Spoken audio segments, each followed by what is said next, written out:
As the world goes urban, a number of people give many excuses as to why they are not able to grow. But most of these excuses rotate around the nature of soils they are using. Now today on EcoFarm, we are very humbled to once again host a very interesting permaculture expert. If you remember live with Tush, you must have interacted with this gentleman. I hosted him some time back. And right now he's back to tell us the process of enriching your soil in order to make it ready for garden purposes. And remember, this is all in an effort to actually embrace permaculture as a method of farming or as a tool used in farming. So today we have once again Mr. Charles Mugaraura. Welcome to the show, sir. Yeah, thank you very much. As farmers, we have got to endure. Wow. Amazing. But it's also nice. Amazing. Because I'm making the melanin absorb what is supposed to absorb. That's really vitamin amazing. D. That's really amazing. Yeah. So, Charles, Yeah. you are the teacher. Take us through what you have for us today. Yeah. Today, I will not have so much, but I'll have something very important and very unique. I like to tell people out there that there is much we have left behind about helping ourselves to be better people, especially with our environment. Today, the topic is going to be soil. I want to tell you about soil and how do you start a farm, really. And is there bad soil and good soil? The idea is no bad soil. Wow. So these are questions that some people say, oh, that's bad soil, I can't use it. That's bad soil, I can't use it. This is good soil, I can't use it. Yeah. No. Or this plant can't grow in this kind of soil. So because even good soil can become bad soil. Right. So in permaculture, we try to see every waste as an opportunity, and we can try to see soil, all kinds of soils, in different ways, but also working with them in different ways. See them in different ways and work with them in different ways. As I talk about soil, I'm going to be showcasing one of the properties I've worked on to justify soil transformation. And as I told you that I've done permaculture for quite long now, for 12 years, doing permaculture, practical-based learning. I'm not a PhD holder, but I have very good experience on what I do. And I believe in what I do, and I live what I do. It's my passion and it's my everything. I would like to share with you. I'm not going to teach you because I know you guys, you are much more brighter than me, some of you. I'm going to share with you what I really know and what I've really experienced with the land, soils, and my other aspects of, So earlier we visited one of the nurseries that I contributed in designing to set up a very viable nursery of indigenous trees as well as a bit of improved trees.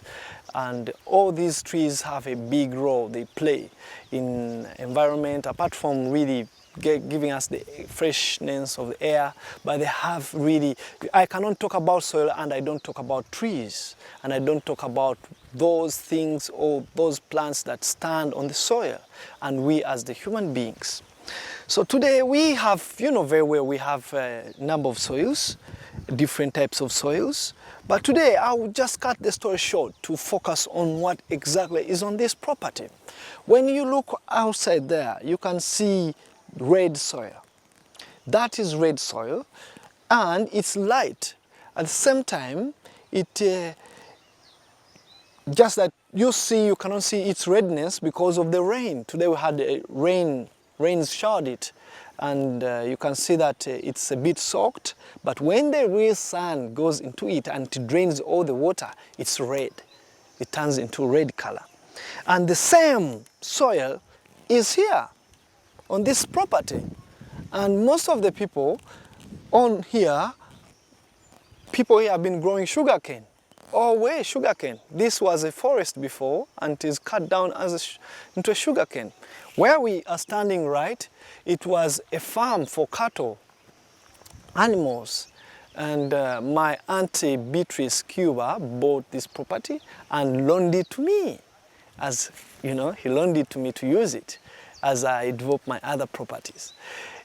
the challenge came to a point that I really wanted to find a way how I can be able to demonstrate ecological design systems and show people how does this system work, how does permaculture work, and how can we make it commercially viable, how can we make it an opportunity for us to thrive. Surprisingly, this land and the soils were totally unbearable. It was red soil, and as everybody told me, I don't think anything can grow here. My aunt kept it empty for a couple of years after acquiring the property. Then I told her that, look, I think permaculture can work. We can try to build the soil in the process and see how we can make use of the land. So as we tried to pursue the process, it was very challenging that we very excited having the property. At the same time, the strategy of building the soil is also a very critical process. It's not a one-day process. It's not a 2 days process. So it's an idea that we have to look into the soil, see. Let's look at this soil. Yeah.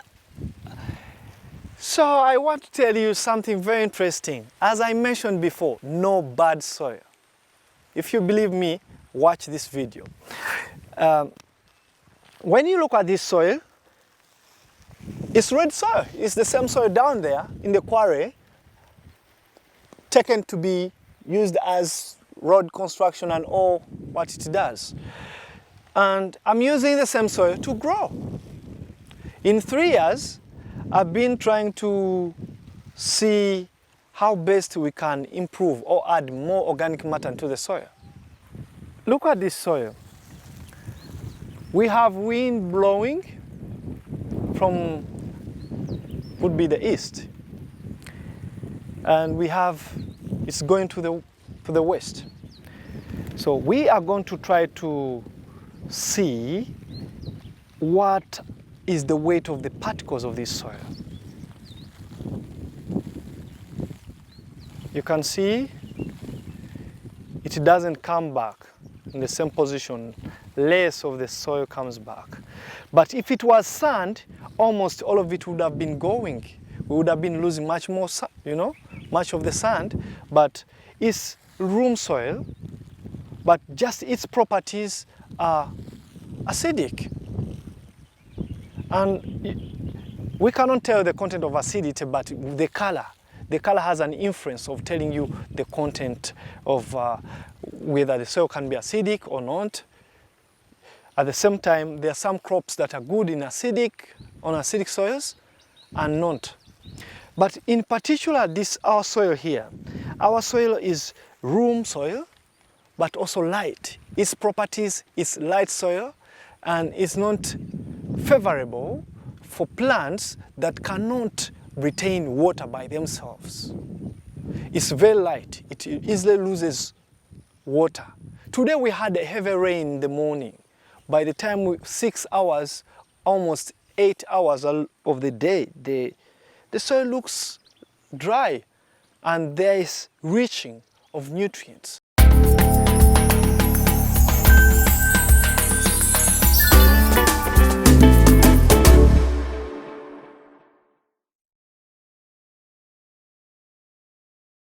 We are discussing its properties. Yes. Yeah, its characteristics. We need to accept it in its own way. Yes. If we want the soil to do something, we need to support it and make it able and give it capacity, because the variation, the landscape have an influence on the layout of the soil. Because of the rains, the flow, water flow, so you can see we are on the hill, and downside there is a valley. So we expect a lot of nutrients or humus, or would be the matter flowing down. So at the same time, you find that as this was cattle kind of grazing area, and we would have called it as a grassland. The neighbors, what they have been doing is monocropping, spraying of chemicals. At the same time, when we started working on the property, it was totally looking impossible. The project looked nearly impossible because all what we first did is growing leafy vegetation crop that can, we tried testing plants, you know, because we know this plant requires this and this. But on the other hand, what would be the first thing to do? In Uganda, where we have many people have no access on testing their soil. They cannot know what is the content. My soil has acid and all this, my soil is this kind, and they cannot have an opportunity to learn and know what is this type of soil and what can it be able to do. And this brings me to a question: why do you need to know the type of soil? You need to know the type of the soil such that you reduce on the risks of the business. You reduce on the risks by knowing the right plants to use to transform your soil. That means you are reducing a risk on your venture. So many people have an excitement of agriculture. They just feel it's any kind of thing that you can do at the end of the day after failure. Agriculture is not for failure or people who have failed to succeed in other professions. Agriculture, or what I can say, permaculture, is an opportunity for people to grow knowledge, wisdom with nature and be able to harvest from it in a very efficient way. So what we can see across the country, we have hungry farmers, monocropping, doing all these things. And we are doing much more harm to soil just because of the way we try to approach the way we use it. And this soil, we as a banana plantation, to be able to create mechanisms of a microclimate. A microclimate would be wind, introducing the banana plantation or the suckers would be this. It has a very special mechanism of retaining water down there, and the holes were designed in the way they have a soaking bed. A soaking bed is organizing. When you dig the hole, you first put mulch on the bottom and put cardboards and put mulch, layers and layers and layers. And then you put the soil back and you plant the banana sucker. So when the rains comes, it will restore its water bottom, then it will have to grow faster. At the same time, this itself is a water storage. And after the process, after harvesting the banana, we cut this and use it for mulching. And the change, today we are seeing that the plants we have now, they are adapting. Yes, sir. To this really, people call it the bad soil, which I don't agree with. It's red soil. If we come in the next day when we have had all the water dried and all that, you find that it's really red soil. Everybody gets shocked. Right. About how come that this is thriving here. Wow. So that's point one, that my technique working with the soil is working. And this microclimate I've established, now I'm free to start designing the system to have other crops supported by these other microplants. At the same time, its propagation process is very amazing. It's just have babies coming up, baby suckers coming up, you know. So I just cut the old one, I retain the young one. So it's not expensive to maintain. So in that process, when I have this grown, I have a very conducive microclimate for other plants. At the same time, I have a lot of what we call resource in terms of covering the soil. So when we visit again, we shall be able to see how does this work. See this system as a monocropping system now. So our next stage will be based on how are we applying design on this property. But we have already applied a bit of design in terms of working with the soil, improving the soil. You can see the bananas are planted 4 meters from one another On the other side, it's about 6 to 5 meters. And all these other spaces are going to be used for other crop growing systems. Based on permaculture design, based on water catchment, we're going to make sure we sink more water into the soil. After sinking more water into the soil, we cover the soil. We make sure the soil is covered. You can see now it's not covered. So at this point, it's exposed to sun. Many farmers love their gardens to look like this. Many farmers want the gardens to look like this, clear. This is not okay for the land. As you can see, this is not safe for the land. As soon as you irrigate, as soon as you draw the water on it, or as soon as the rain comes, it runs, it sinks.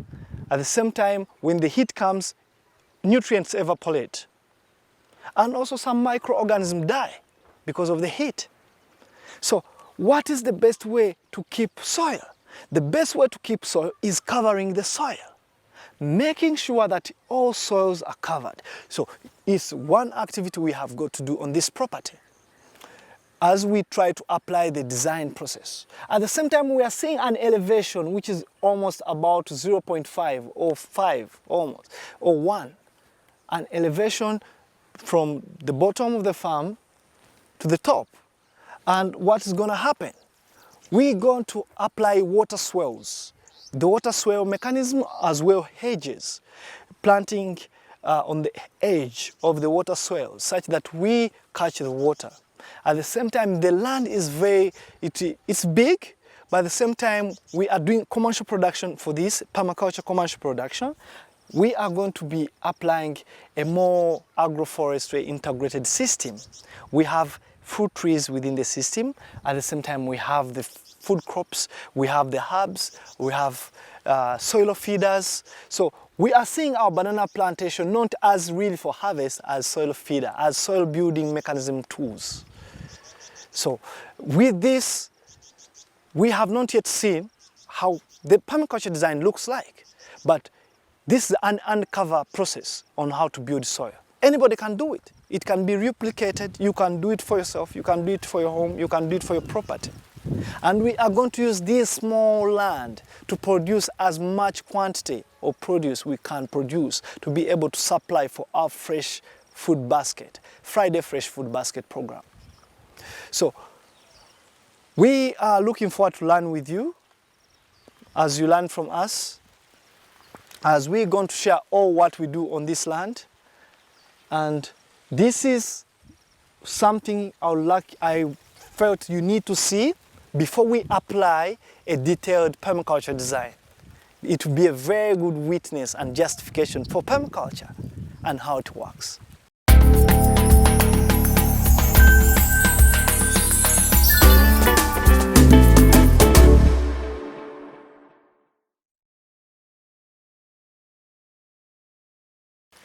You remember my name, I'm Charles, as Tush introduced me before. I'm a permaculture designer and a permaculture social entrepreneur.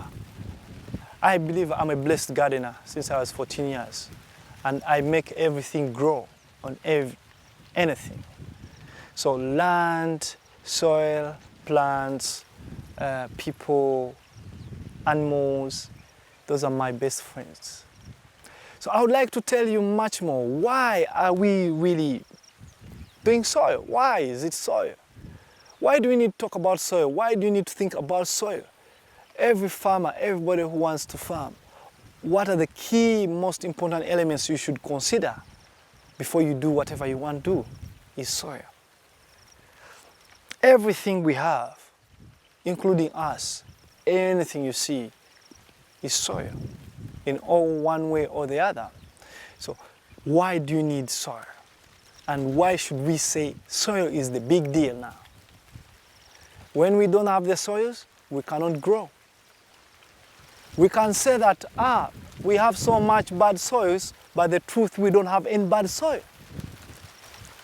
Soil is any other living person. It's the attitude you give to the soil and the relationship you create with the soil and what practices you do with the soil. Then it can give you whatever you want. Soil is like dating a girlfriend. That's how I see the soil. It's like dating a girlfriend. There is that girlfriend who's very stubborn. There is that girlfriend who's very big-headed. There are different characteristics of people. The same, soil has different characteristics. So you have got to build a relationship that you can be able to cooperate with the soil and be able to get what you want from the soil. Most importantly, when you think about farming, many people will just be excited when they see the numbers. They want to hear about the numbers. You know, they want to hear how much do I get from this? How much do I get from that? They don't think how much do I need to put in? Apart from the investment capital, how much do you need to put in actually to do what we call transformation of the key elements of the property you want to use, the land.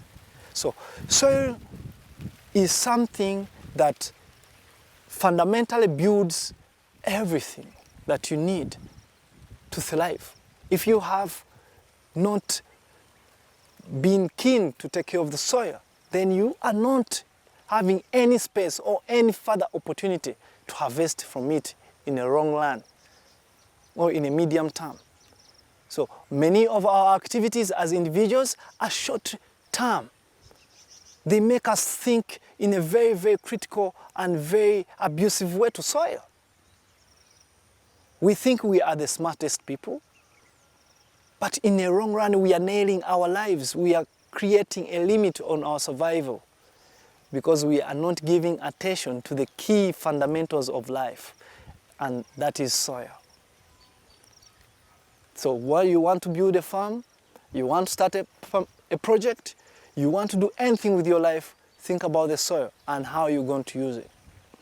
And through this process, we are going to see how we have been able to come up with a process on how to transform soil and understand our soil. At the same time, how are we going to apply our permaculture design on this land to come up with an ecological process that is very friendly, creating abundance in production, creating abundance of life in soil whereby you have more microorganisms, catching more water, using, as far as we go, if we work very well with the soil, as far as you work on your property, you reduce inputs.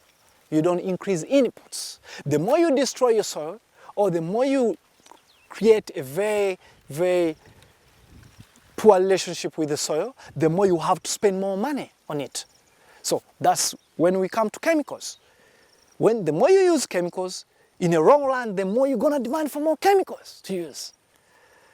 The more you depend on ecological design process, the more you reduce your expenditure in terms of input on your property.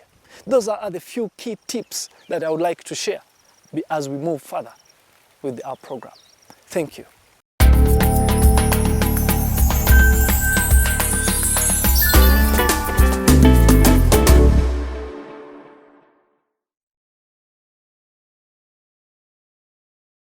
I just want to mention what you have seen today is just the beginning of everything, because all what this stage is about soil beauty and microclimate for other species of plants that are coming in.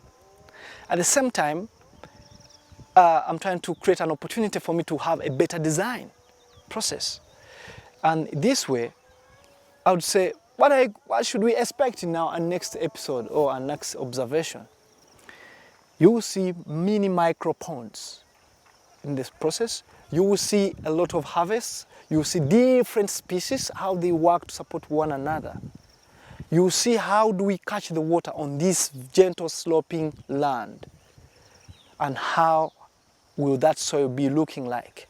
I'll create a sample of this soil and keep it in a tin, and also wait for the time after applying the design process in detail to see what will that soil be looking like. It will change in weight, it will change in color, it will change in density of nutrients. Apart from the weight to resist to wind, it will also have a special density of nutrients. and we shall be able to show that to you. We have been trying to do mini microclimate curbing to try to create a more kind of low temperatures. Before this place was really hot, really exposed. It had running winds all over, you see? So, and sometimes the first lot of bananas were down because of the winds. So we are going to show in our next episode how are we going to really overcome the process. You can see this land is almost on a hill, and the winds are very, very strong here that they can pull anything down during the heavy rains. So we are going to design. One of you can have the same property anyway, because I see most of the people have hills around. And even the viewers, you might have similar properties. And the same design, you can apply it. We don't monopolize the idea. We share the information, and we are interested to see as many people being able to feed themselves using all kinds of soils, building soils. Wow. Yeah. That's amazing. And of course, that was the expert himself, Yeah. Charles Mugaraura, Yeah. all the way from BEU. What is BEU again? BEU is Broadfield Enterprises Uganda, is our registration name. Right. And we run under a trademark a Permaculture group, but at the same time, we are defined as a social enterprise. Right. We are not money is not really a big deal to us, but Right. We try to find a mechanism to be able to support and work with the community or run our business, our social enterprise with the community at a fair level of relationship. Amazing. Not in a hungry relationship format. Amazing. Yeah. So, dear viewer, there you go. You've heard it. If you want to understand the nature of soil you have, if you want to understand whether it's capable of doing certain things for you, if you want to understand how you can make more produce from what you already have, just try to get in touch with BEU. You know, watch this show over and over again. Who knows? You could actually be able to discover something that you didn't know on your own piece of land. And you don't need chemicals. And you don't need chemicals. You don't need at all. chemicals. It's purely organic. You don't need chemicals to improve your land. There you go. Yeah. There you go. Yeah. Well, once again, thank you so much for spending your time with us. We value you, we appreciate you, and we commit to bringing you more. It's EcoFarm. I'm Ronald Tush Kamweya. Thank you so much. I share my love. I send my love to everybody who loves plants. Plant more trees. Climate change is a real thing. It's not something people like, you know, the Donald Trump says. Permaculture has tools. It has elements to help you address a number of, you know, challenges, from food poverty to all kind of forms of things. So I thank you for watching us. We look forward to see you again, or to share with you again much more information on this particular session. Indeed, Yeah. indeed. Like he said, it's a project started, but we are going to end and run through with the entire project until the end. So stay tuned if you want to know what happens to this land Yeah. sometime to come.